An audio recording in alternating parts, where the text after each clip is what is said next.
লোকগুলো আলাদা হয়ে যাবে না।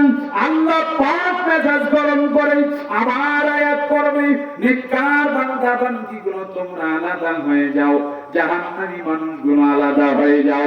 ওই দিন মানুষগুলো আলাদা হবে না। হাদিসে কুদসিতে এইভাবে আসছে, আল্লাহ পাক লাস্ট মুহূর্তে আলাদা না হওয়ার কারণে আল্লাহ পাকের কুদরতি হাত দিয়ে মানুষগুলোকে টেনে টেনে জাহান্নামী মানুষগুলোকে আলাদা করে দিবে।